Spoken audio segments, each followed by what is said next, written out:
Stay hungry, stay foolish.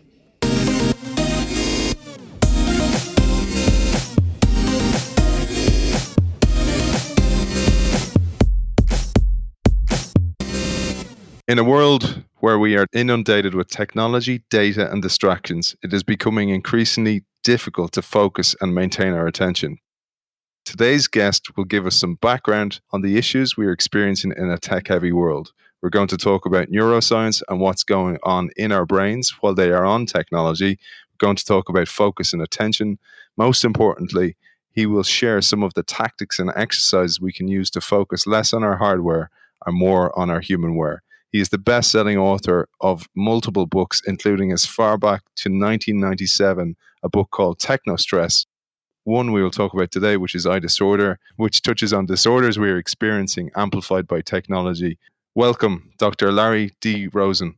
Thank you very much for having me on your show. It's great to have you on the show, Larry. And as we were talking about off air, the amount of books you've written, and you were always so far ahead and predicting what you did, has come through. And maybe it'd be worth starting and mentioning Technostress, which you wrote in 1997. I know it seems amazing that it was that long ago, but we talked a lot in Technostress about what was coming, and I think we weren't even close. A lot of it came true in spades, completely overwhelmed by technology in a very short period of time. That was only 20, 21 years ago. That's staggering to me. iDisorder came out in 2012, which was 5 years after the iPhone. It described a dystopian future where everybody be on their iPhones in restaurants, in cinemas, etc. And all of that had come true. But it'd be great, Larry, to talk about one of the focuses of your work at the moment, which is why we are all so distracted. Right. And my concern right now is more of a micro concern rather than a larger macro concern. I'm real interested in what is it about technology, and really the question is, what is it about our brains that makes us feel as though we have to be constantly connected 24/7, such that we will take any opportunity to check in, even when it's inappropriate. One of the things that I think is fascinating that I've noticed here in California is when someone pulls up to a stoplight or a stop sign, the first thing they do is grab their phone out, even if it's just 5 seconds at the stoplight or at the stop sign. They feel as though they've got a moment and they can't waste that moment because they've got to catch up on something they might have missed out on in the last 2 minutes since the last stoplight or stop sign. And the fines here are pretty heavy for texting or using your phone when you drive. And I would suggest that probably at least a quarter to half of the people I see in cars are using a phone. It's of epidemic proportions. It's even when you see somebody in a coffee queue, and it's like this, it's like a way to get over the uncomfortable element of being just in the moment.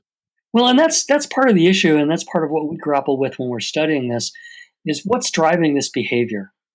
And I would think that from everything that I've seen so far and all the research that we've done and other people have done, that the driving force in this behavior is this strange kind of anxiety that we all seem to have. And that is sometimes called nomophobia, sometimes called FOMO, fear of missing out. Nomophobia is not being able to have your mobile phone access. It's something about a need to stay connected. And part of what we have seen is our ways of staying connected have just exploded in the last few years. I mean, if you just think 5, 6, 7 years ago, we had email, we had phone calls, we had text messages, but in the States, text messages cost money. And so people didn't send them, willy-nilly back and forth and back and forth and back and forth. And you started to get social media. And now all of a sudden, we find in our research that the average young adult that we study has an very active account on 6 social media sites at a time. And so it's not surprising that there's this background need, this nagging anxiety, needing to constantly check in on all 6 of those. And that takes time and effort. And if you're sitting there at a restaurant with somebody else and you check in, it kind of keeps you glued to your phone. What I love about your work, Larry, is This isn't anecdotal. iDisorder for me was one of the most well-researched books I've read, and I was telling you my biggest challenge was the multitude of notes I had gathered because I was like, there's so much in this. You had so many studies cited, etc. It'd be great to share some of the latest research that you've done with our audience on attention spans in college students, for example. Well, the bottom line, by the way, I'm a scientist, and I don't believe anything unless it's proven to me, and I believe in the scientific method. Science is really important. And so, with that in mind, we've been trying to get at what is driving this kind of behavior. And let me describe, since you like my studies, let me describe to you a couple of studies that we've done that are trying to get at the edges around the edges and eat away at what's driving our behavior. So in one study, one of my colleagues, Dr. Nancy Cheever, brought a bunch of people into a huge room. I think it ended up being about 160 plus college students. Someone in one door where they were told, take your phone and your books and put them underneath your desk, turn your phone off, and just sit there and do nothing. And in fact, they were told, if you talk to anybody else, if you do anything else, you're kicked out of the study. And they were in there for extra credit. So of course they wanted their extra credit. The other half of the people came in another door and they were told exactly the same thing, except for their phone. They were given a claim check to take their phone away from them to be retrieved later. Then 10 minutes in, she gave everybody a very easy paper and pencil measure of anxiety. And then 20 more minutes in, so about 30 minutes in, and then about 60 minutes in, she gave 3 different administrations of the same exact measure of anxiety. So what were these people doing during the hour they were there? Nothing.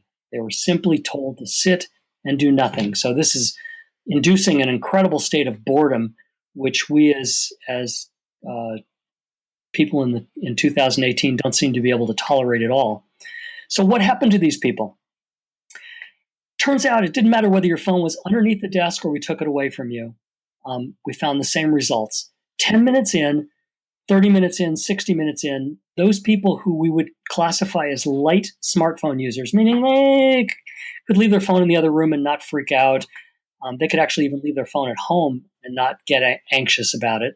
They showed no change in anxiety across the 60 minutes. They did not worry about not having their phone. They didn't feel anxious.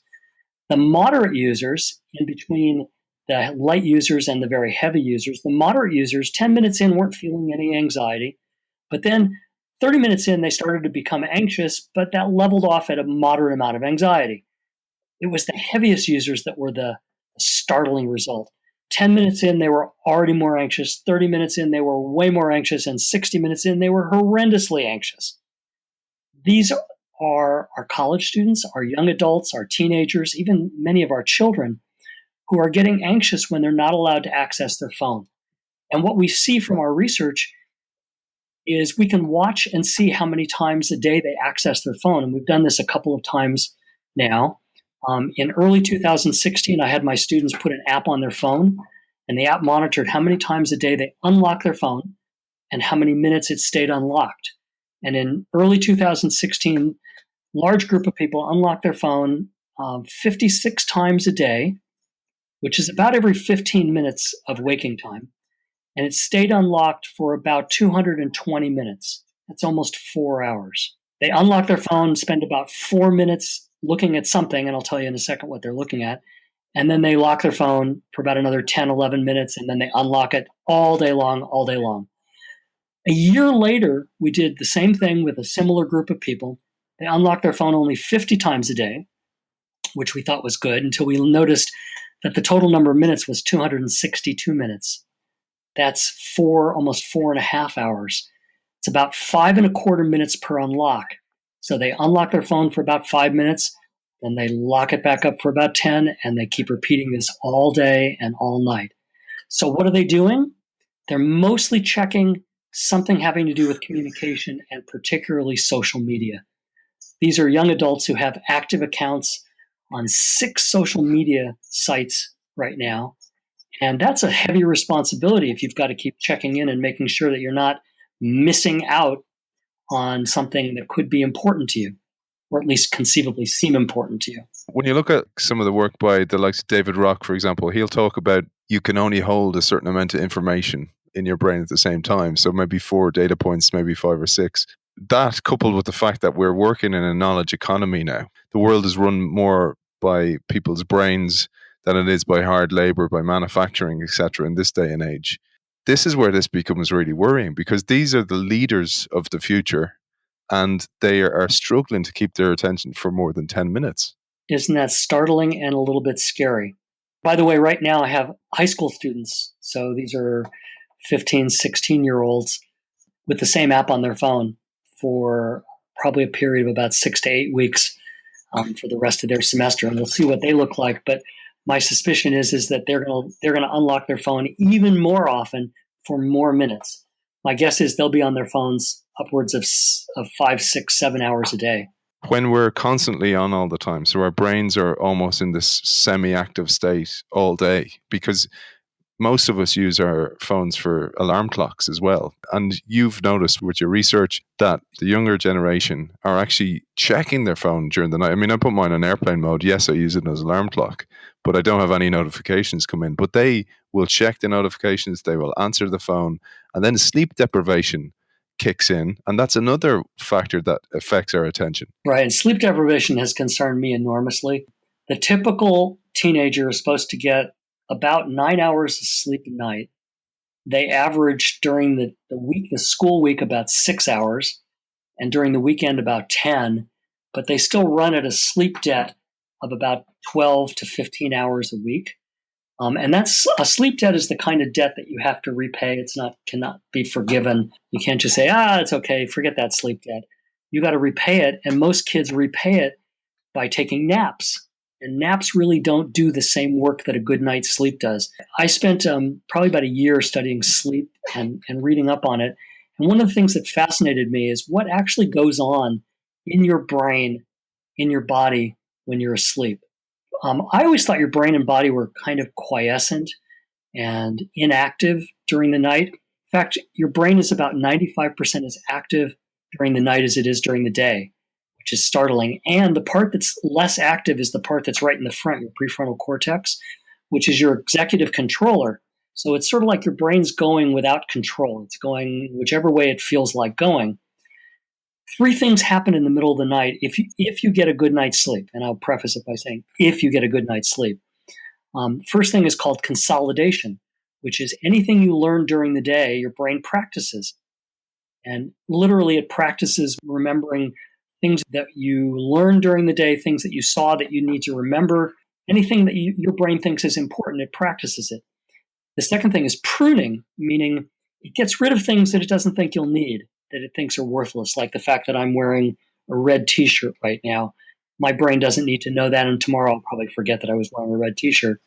It's the third thing that our brain does at night that worries me. During all this process of consolidation and pruning, your brain uses chemicals that are inside of it, but it doesn't use them completely, and it gets rid of or leaves around chemicals that are toxic. Many of these are something that we know very well. They're called beta amyloids. And beta amyloids, when there are lots of them, they clump together and form something called plaques. What your body and your brain is supposed to do in a good night's sleep is to open up your spinal column just a tad, send a little bit of extra spinal fluid up through your brain and flush out all these toxic molecules that are hanging around and get rid of them and flush them out of your body. If you don't get a good night's sleep, that process does not happen completely. And so these beta amyloids are left in your brain forming plaques. The interesting thing is when they look at the brains of deceased Alzheimer's patients, they have a ton of beta amyloids and plaques in their brains. So I worry a lot about people not getting a good night's sleep and harming their ability to learn and to retain information, and maybe in the long run, leading to some serious memory kinds of psychiatric problems.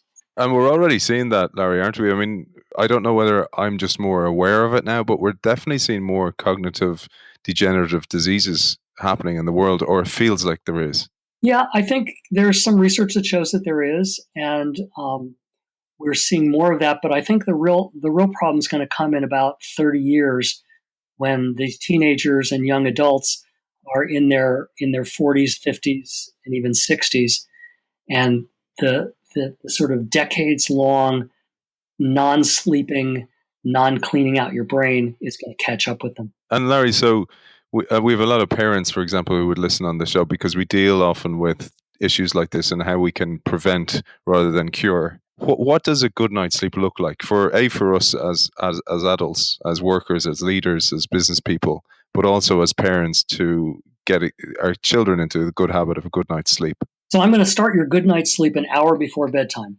The National Sleep Foundation says that an hour before bedtime, you should remove your phone and your tablet from your bedroom and put them someplace else, preferably under lock and key, so that you can't get up in the middle of the night and check them. And the reason for that, several things happen biochemically in your brain. Several hours before you're getting ready to go to bed, one of your glands, your pineal gland, starts secreting melatonin. Little bits at first, then more and more melatonin. And melatonin is the chemical that puts you to sleep. The problem is that all of our devices, our tablets, our phones, even our television sets, are made of light-emitting diodes, LEDs. And those light-emitting diodes put out light primarily in the blue light range. Well, blue light has a specific function, and that function is to wake you up. And it wakes you up by charging the adrenal gland with secreting cortisol. And also when the adrenal gland secretes cortisol, it also shuts off the pineal gland and stops or slows the production of melatonin. So if you play with your device in the last hour before you go to sleep, close to your face, you're getting bombarded by blue light, which is waking you up and not putting you to sleep. Now, you may be super tired and you may fall asleep, but it's pretty destined to give you a bad night's sleep. So the first recommendation by everybody is to put your phone away, your devices away an hour before you go to sleep. If you can't do that, the Mayo Clinic says, all right, so dim the brightness on them and hold them about 14 inches away from your face, and you won't be getting much of the blue light. Or you can use, on the iPhone, they have something called Night Shift, which slowly shifts the light from blue light to pink light, stimulates the melatonin and doesn't stimulate the cortisol. The other thing that I recommend for parents to be aware of is that for themselves and for their kids is in the last hour before sleep, have your child or you do something that is pretty guaranteed to calm your brain down. I always offer 2 or 3 options. One, interestingly enough, is to watch television, but off of a real television set that is far enough away from your face that you're not getting much blue light. The blue light dissipates pretty quickly. So a typical television set is about 8 to 10 feet away.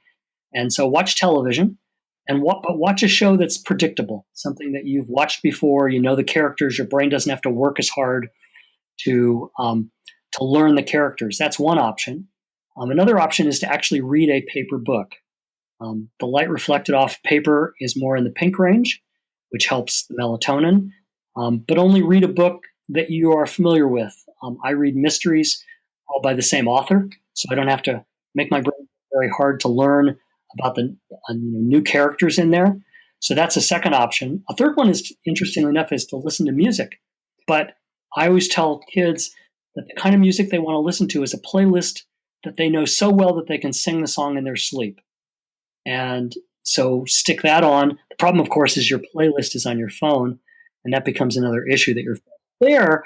But I work with kids to get around that. And then I think there is a fourth way to do it, but it involves your phone, which makes me a little leery. And that is, there are a bunch of apps to help you go to sleep. There's apps that help you meditate at night. There's apps that play white noise that help you go to sleep. Those are options, but those to me are poor third or fourth options. But the goal is to get a good night's sleep without technology. 3/4 of the kids that we study, kids and young adults, sleep with their phone within arm's reach on, either the sound on or on vibrate, not on do not disturb, not on airplane mode. And half of those get up at least once or more times during the night to check something other than the time. And as soon as that happens, then their brain gets into overload, cortisol is leaked, and they start thinking, and then they have trouble going back to sleep. Yeah, it's like this vicious cycle, isn't it? And, one thing that just to bring to your attention is a lot of people would see a glass of wine as a kind of a relaxant at night. And I often think it's because the more glasses of wine, the more you don't like your job when you're trying to mask something. But for those who maybe just be into the wine, that's not the case. But that doesn't necessarily release stuff like melatonin. No, actually, interestingly enough, I mean, I've known people in my life who their goal to put themselves to sleep is to drink a big, huge glass of wine, and alcohol turns into sugar in the middle of the night and wakes you up. So it serves the opposite of what you want. It will put you to sleep in a semi-stuporous, drunken state, but it doesn't last very long, and it's not a good sleep. It's not the kind of sleep that's going to put you through the typical 4 sleep cycles that you do in a night. That's going to put you into your 4 dreams that you have every night. It's not going to do that. And the other thing I heard as a pattern, or spotted as a pattern with the solutions you mentioned there, is they're all routine. I mean, the music's routine. Your brain doesn't have to be stimulated or think very hard about it. Same with, you're not going to watch a murder mystery on, brand new episode of some type of crime thriller that you have to guess the whodunit, because again, you don't want your brain working very hard. That seems to be the pattern with the nighttime routine. Right. Anything that doesn't tax your brain allows your brain chemistry to take over and allows your adrenal gland to get that melatonin in and to start putting you to sleep naturally. The key is naturally. We seem to be fighting against sleep, and I think people just don't have a conception of how important sleep is. I didn't. I always claimed I can live on 5 hours of sleep a night, and I have for most of my 68 years of life until about a year ago when I started studying sleep and went, no, this makes no sense. So now I go to sleep 11:30 and try to sleep till 7:30 to get a good amount of sleep and recognizing what it's doing positively for my brain to do that. You had to fit in all those books somewhere, Larry. So I presume that was, you probably got creative at nighttime. Yeah, I'm a reader, so I tend to read murder mysteries at night, but the kinds that I'm really familiar with. So I know the style of the writer, and so those calm me down. And then I also use a rock and roll mantra in my head if I wake up in the middle of the night, again, to trick my brain into sort of getting into a state of non-thinking and non-anxiety. Really, it's the anxiety that keeps you awake. The anxiety chemicals, this cortisol and adrenaline. And what I do is I hum into my head the opening bars of Welcome to the Hotel California. Seems to work, although I can tell on nights that my brain is particularly active, other songs will creep in and I'll have to say, stop it inside my head and go back to Welcome to the Hotel California.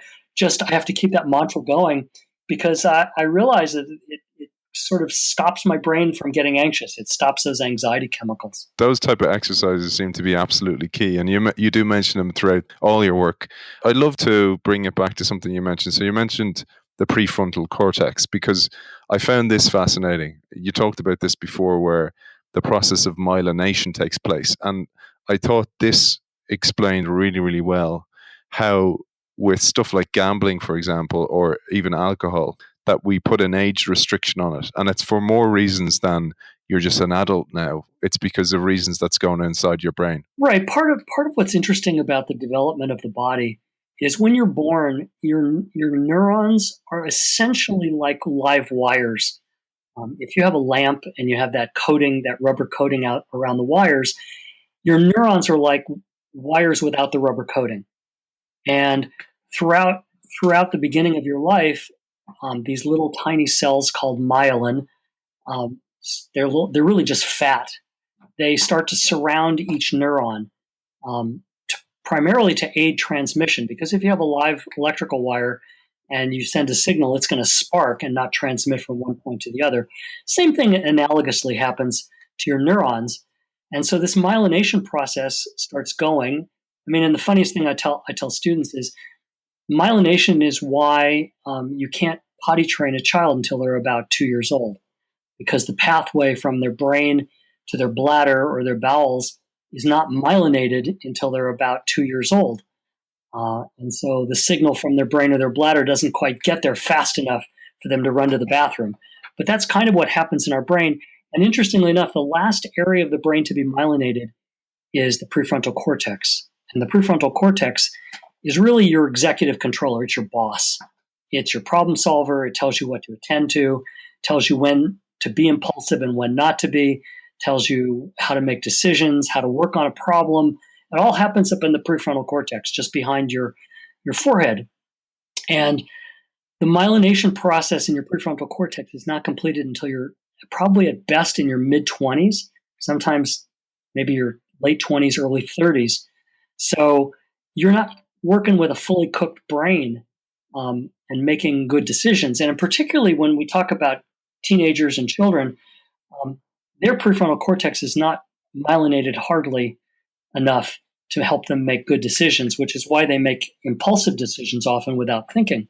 So, Larry, then let's take that and let's take that overlaid with the multitude of social networks that they're on. And they're starting younger and younger now. And you talk about Generation C, the connected generation being the one that we're witnessing now, the ones who have been born into a world of Facebook, etc., all these new platforms. Let's hold that as one pillar. And then the other pillar being the fact that most of these social networks have employees that they call attention engineers who are designing the products to manipulate or at least access things like dopamine and triggers that will keep people on the platforms for longer.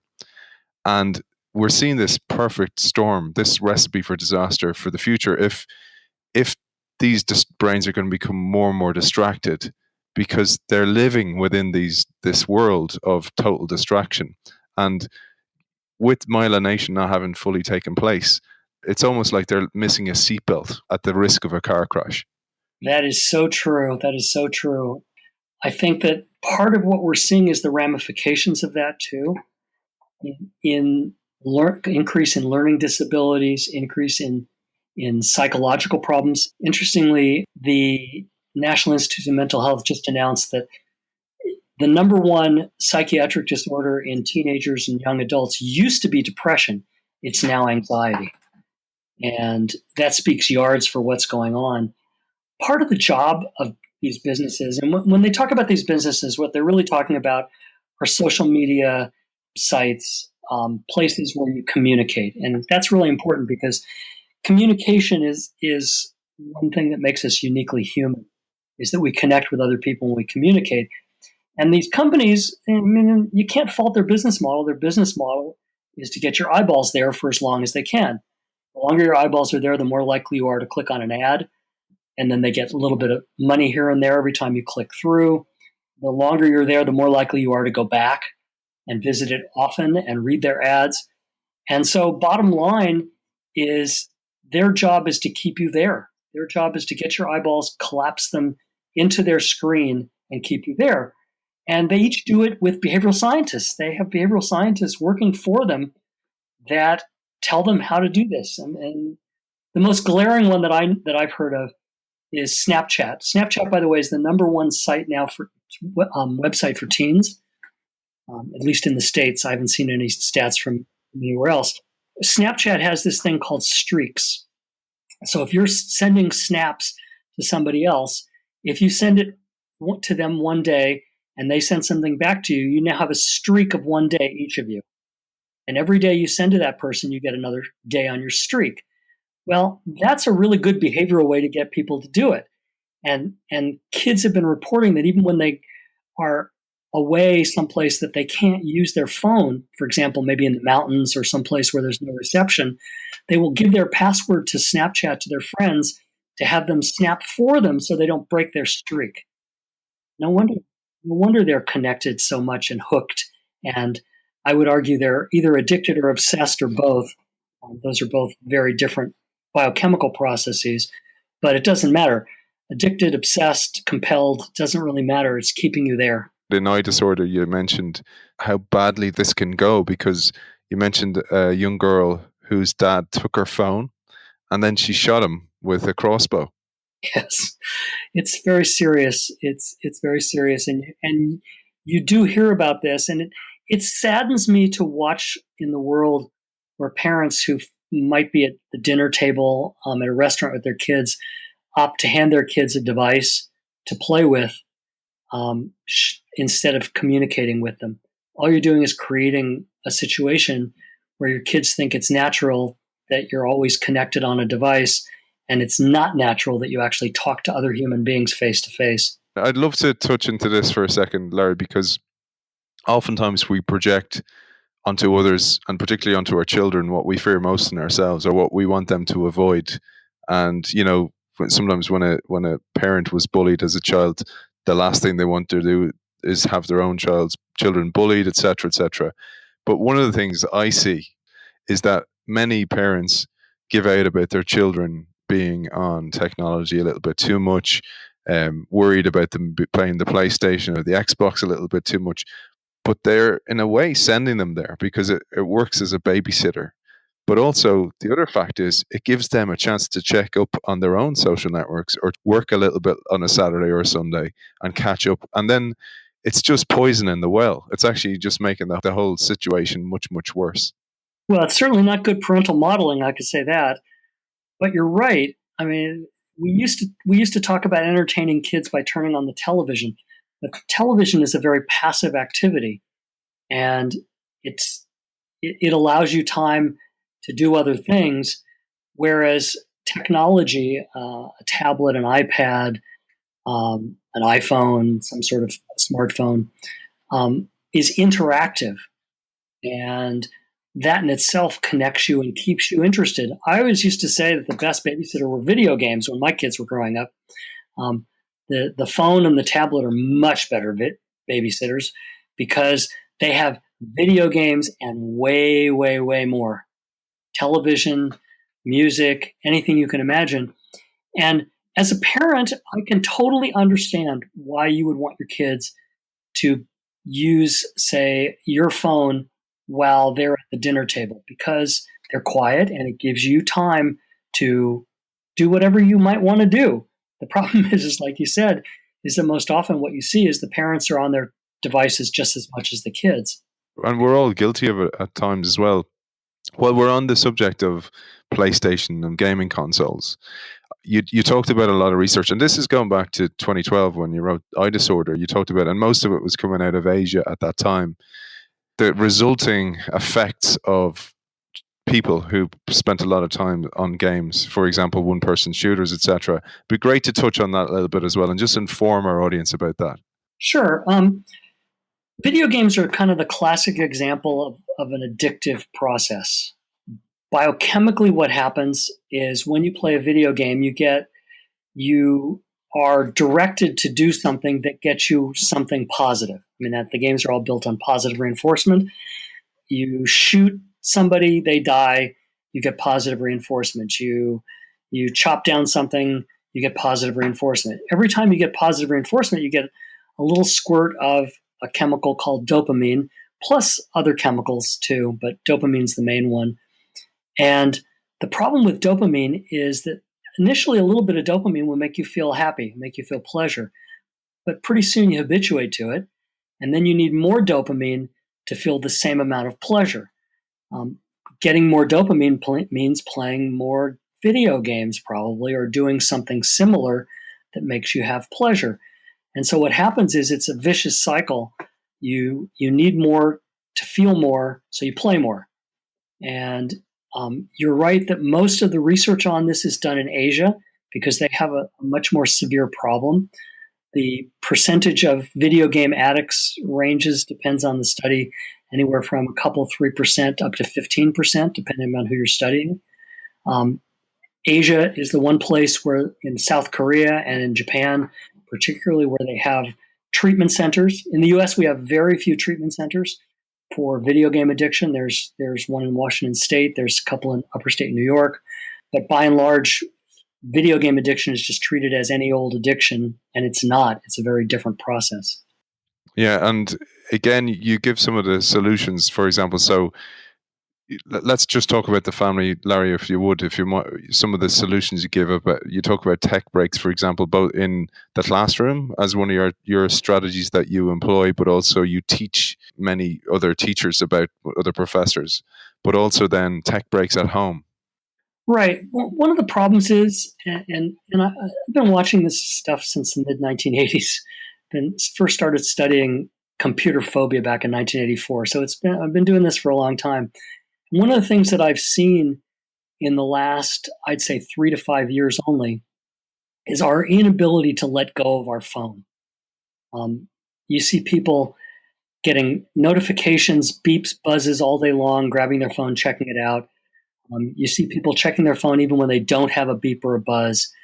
And we have gotten ourselves into this mental state where we are either getting external alerts and notifications that are distracting us, or internal alerts and notifications that are distracting us. Regardless of that, we have kind of sunk into this hole where we have our device with us 24/7. Mine's never far from me, by the way. I'm just as bad as anybody else at this. If I leave my device in the other room, I start patting my pockets. Even if my device is in my pocket, I pat my pocket just to reassure myself. So I'm not any better than most of the teenagers. But what's happened is slowly we have built up this almost what I would say a Pavlovian reaction, that our phone beeps or our brain beeps and tells us to check our phone, and we do it without even thinking. So I developed this technique called a tech break, where you start by giving somebody 1 minute, you set an alarm, 1 minute to look at anything they want on their phone, anything they want on their computer. I do this a lot with students who are studying to help them focus better. So I always imagine that they're studying with their phone next to their computer, which is true. And then once they've had 1 minute, they have to close down any app or any website that is irrelevant for their work. And I don't mean minimize them, reduce them down onto the toolbar. I mean delete them, close them down completely, flick off all the apps that you don't need. Set an alarm for 15 minutes, turn your phone upside down, and put it close to your face so that your brain knows that you will get to look at it in 15 minutes when that alarm rings. 15 minutes, the alarm rings, you set it for 1 minute, you give yourself 1 minute to open up your email, check it, open up Facebook, open up Snapchat, whatever it is you want. 1 minute turns out to be quite a bit of time. I also tell people 2 minutes is fine too. Whatever you do it, just make it consistent. And then 1 minute, 15 minutes, 1 minute, 15 minutes, and you'll know that you've got it when the 15-minute alarm goes off and you say to yourself, wait, I need to finish just this one paragraph I'm writing, or I need to finish reading this page, or now change it to 20 minutes.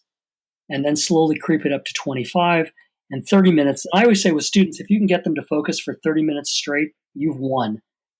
Because right now our average focus time is about 3 to 5 minutes. Although some people have argued that we have a shorter attention span than a goldfish. And they claim goldfish have an attention span of about 8 seconds. So I didn't know goldfish had an attention span, but they evidently do. I'd say it's a myth. I heard that's a myth by the person who invented the bowl, because that's how long it takes for a fish to go around the bowl. And it was to take away the cruelty aspect of the fish going around a small goldfish bowl over and over again. Well, and I can still verify 8 seconds because one of the bars near my house used to have goldfish races on Tuesday night.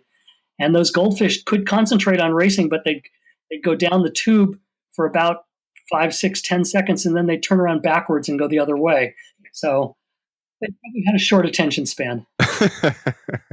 Larry, do you know, there's a thing you mentioned there, which is, I think it's important to say, you're not a technophobe, or you're not opposed to technology. In fact, you're a really early adopter. And I think this is important because people may get confused with that and go, you're just anti-technology. You're not at all. No, I'm sitting here talking to you with my phone, my iPad, my MacBook, my two other screens.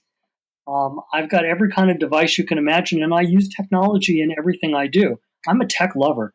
I got hooked on technology as a young child and never gave up.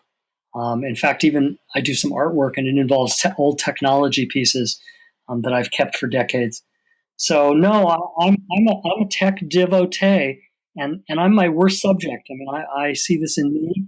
I see this in other people around me. And my plan is to help people figure out ways to balance it. I mean, it's an issue of balance. You get a lot out of technology. There's a lot there, and I'm actually going to Toronto this week to speak to some middle school and high school kids there and parents.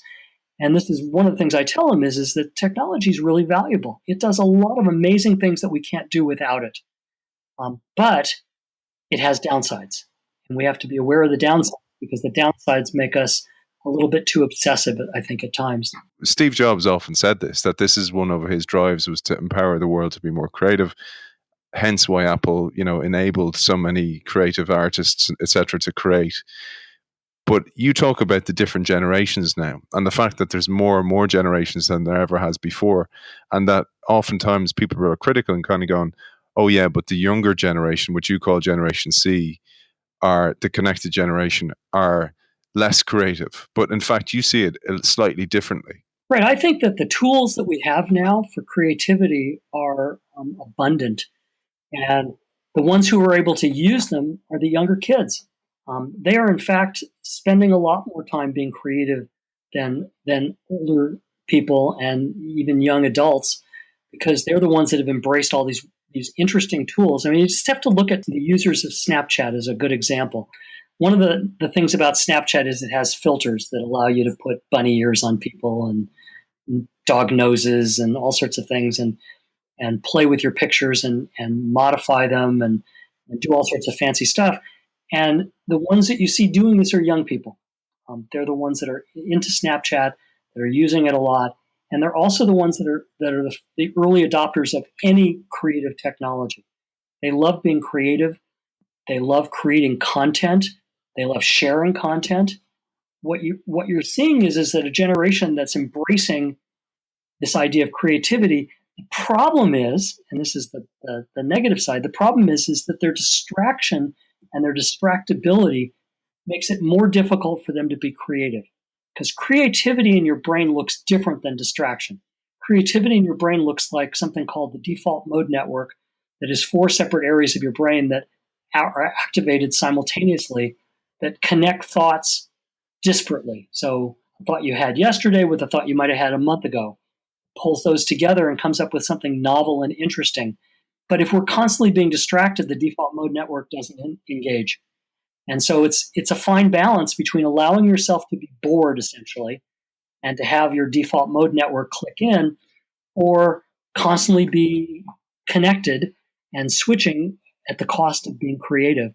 And we see this a lot, unfortunately, that they could even be more creative if they allowed themselves time to not be constantly distracted and constantly interrupted. Let's throw in the fact that they've been raised in a dopamine-rich world where they're getting short-term gratification and instant rewards. And then often, the world is more on the Maslow hierarchy of needs. We're more up the scale than we've ever been before, in most parts of the world, certainly the Western world.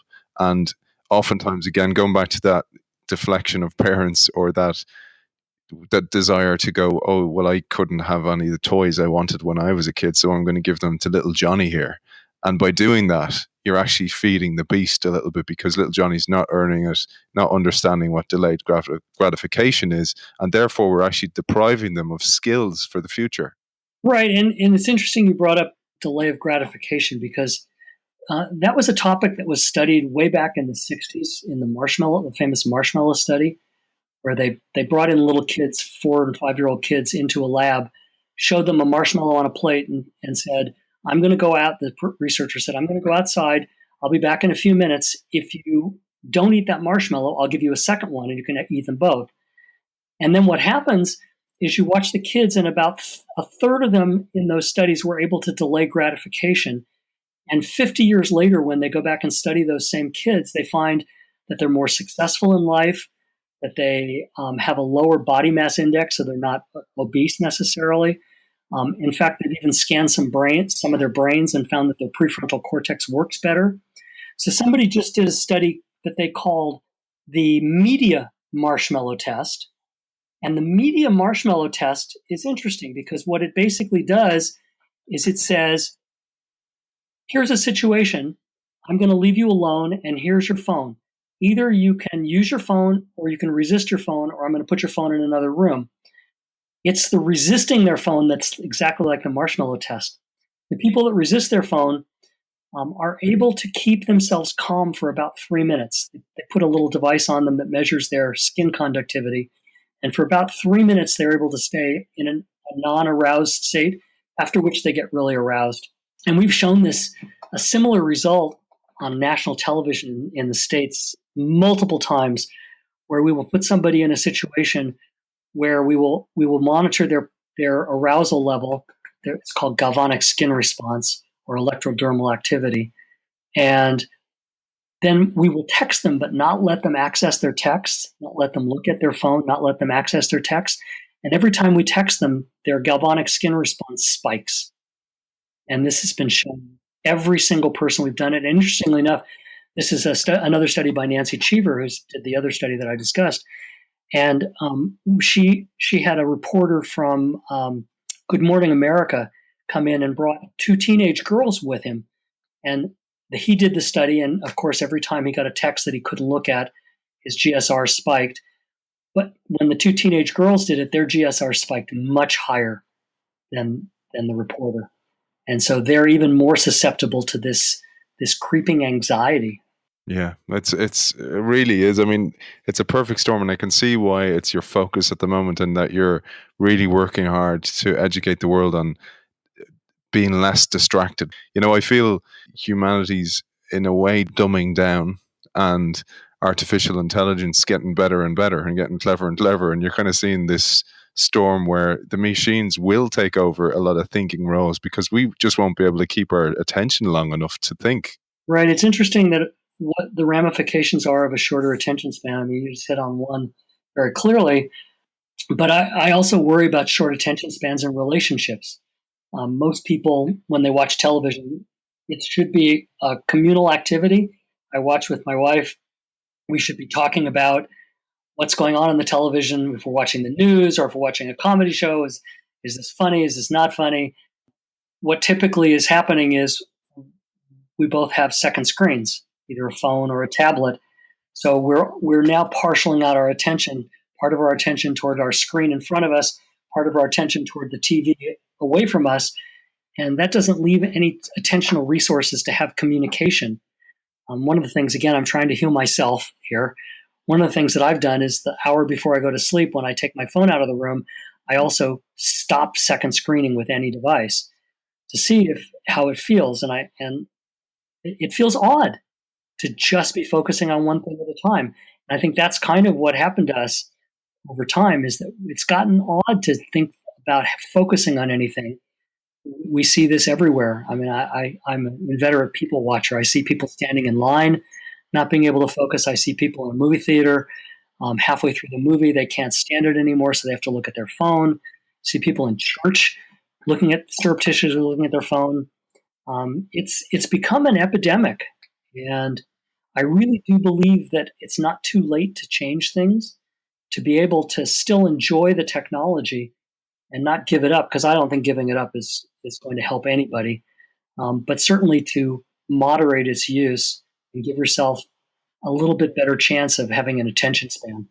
Absolutely. And as you say, all your work is geared towards making us focus less on our hardware and more on our humanware. And, I highly recommend all your work. I could talk to you again, Larry, and I hope to do so in the future, because we haven't even gone through the disorders that come from technology. And we might do that again at a different time and combine it with some of your other work, because there's a multitude of work there. And where can people find out more about you, Larry? I'll link to the links, etc. But it'd be great to share with people right now. Well, one of the things that I do that I like people to look at is I write a blog for infrequent blog, but a blog for Psychology Today, which is a longstanding magazine, newspaper kind of thing. And you can get there by going to my website, which is drlarryrosen.com, just DR, or short for Dr. LarryRosen.com. And then there's a link to the posts that I do on Psych Today. I try to summarize the issues that are troubling me at the time. So, for example, I just wrote one about those little red numbers that show up as alerts and notifications, and what you can do to stop yourself from seeing those little red numbers and going, oh, I have to tap that icon on my phone because I have to see what's behind those little red numbers. There's a 5 there. What 5 things have I missed? So I talk about suggestions for how to eliminate those kind of knee-jerk reactions, those Pavlovian reaction feelings. By the way, one really simple one is to turn off all the notifications. Most people are not ready to do that yet because they like them. But you can turn off all the notifications, and if that doesn't work, I always tell people take all of your icons that have notifications and put them on the last page of your main screen and hide them inside of a folder, so that you actually have to physically think to go look for them. I think that's part of, we have to learn to engage our brain. And when we start looking, going, where is that Facebook app that I stuck back there? Oh yeah, it's on the last page. By the time you've scrolled to the last page and tapped on there, maybe you'll be a little less eager to jump in the next time. Brilliant, Larry. Well, it's been an absolute pleasure talking to you, and thank you for your time. Dr. Larry D. Rosen, author of Technostress, Me, My Space and I, Rewired, iDisorder, The Wiley Handbook of Psychology, Technology and Society, and most recently, The Distracted Mind, Ancient Brains in a High-Tech World. Thank you for joining us. Thanks for having me on your show.